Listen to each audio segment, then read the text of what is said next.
जय माता दी दोस्तों। आप सभी को चैत्र मास नवरात्रि की हार्दिक शुभकामनाएं।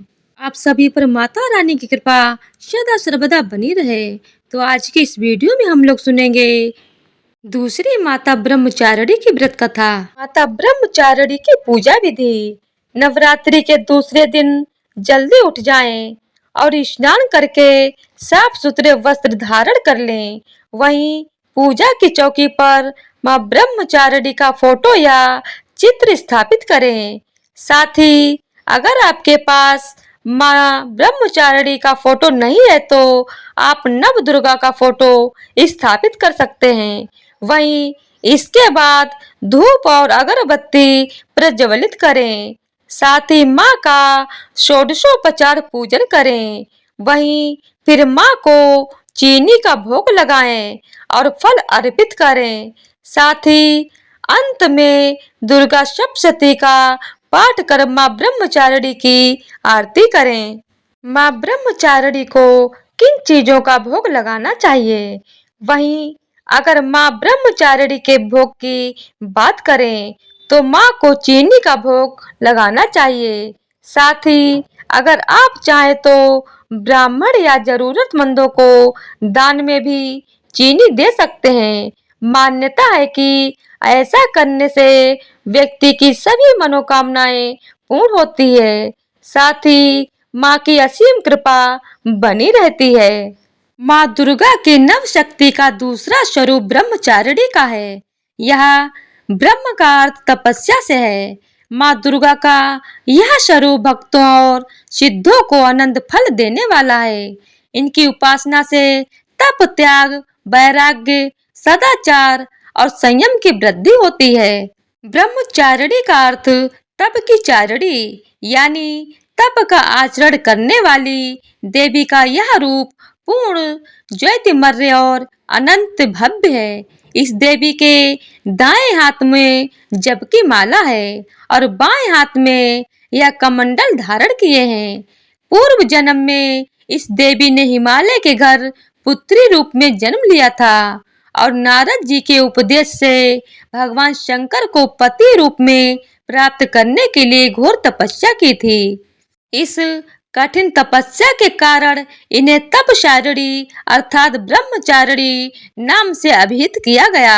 1000 वर्ष तक इन्होंने केवल फल फूल खाकर बिताए और 100 वर्षों तक केवल जमीन पर रहकर शाक पर निर्वाह किया।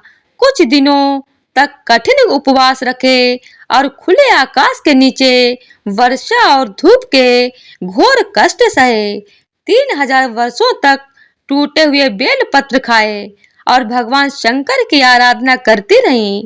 इसके बाद तो उन्होंने सूखे बेल पत्र खाना भी छोड़ दिया।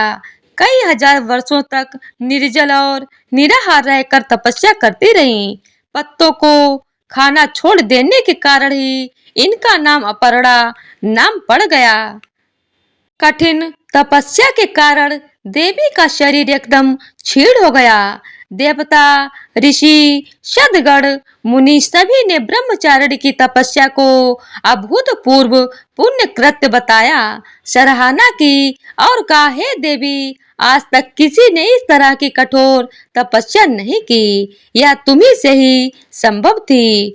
तुम्हारी मनोकामना परिपूर्ण होगी और भगवान चंद्रमौली शिव जी तुम्हें पति के रूप में प्राप्त होंगे। अब तपस्या छोड़कर घर लौट जाओ। जल्द ही तुम्हारे पिता तुम्हें बुलाने आ रहे हैं।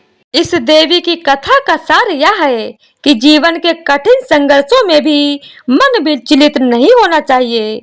माँ ब्रह्मचारिणी देवी की कृपा से सर्व सिद्धि प्राप्त होती है। दुर्गा पूजा के दूसरे दिन देवी के इसी स्वरूप की उपासना की जाती है। तो इसी तरह से माँ ब्रह्मचारिणी की व्रत कथा संपूर्ण होती है। बोलिए ब्रह्मचारिणी माता की जय हो। तो आइए अब माँ ब्रह्मचारिणी की आरती करते हैं। जय अम्बे ब्रह्मचारिणी माता, जय चतुरानन प्रिय सुखदाता। ब्रह्मा जी के मन भाती हो, ज्ञान सभी को सिखलाती हो। ब्रह्म है मंत्र जाप तुम्हारा, जिसको जपे सकल संसारा। जय गायत्री वेद की माता, जो मन निश दिन तुम्हें ध्याता। कमी कोई रहने ना पाए, कोई भी दुख सहन न पाए। उसकी विरहती रहे ठिकाने, जो तेरी महिमा को जाने। रुद्राक्ष की माला लेकर जपे जो मंत्र श्रद्धा देकर। आलस छोड़ करे गुण गाना, माँ तुम उसको सुख पहुँचाना। ब्रह्मचारिणी तेरो नाम, पूर्ण करो सब मेरे काम। भक्त तेरे चरणों का पुजारी, रखना लाज मेरी महतारी। जय अम्बे ब्रह्मचारिणी माता, जय चतुरानन प्रिय सुखदाता। बोलिए ब्रह्मचारिणी माता की जय हो। तो आज की वीडियो अगर आप लोगों को पसंद आई हो तो वीडियो को लाइक शेयर और चैनल को सब्सक्राइब कर दीजिएगा। धन्यवाद। जय माता दी।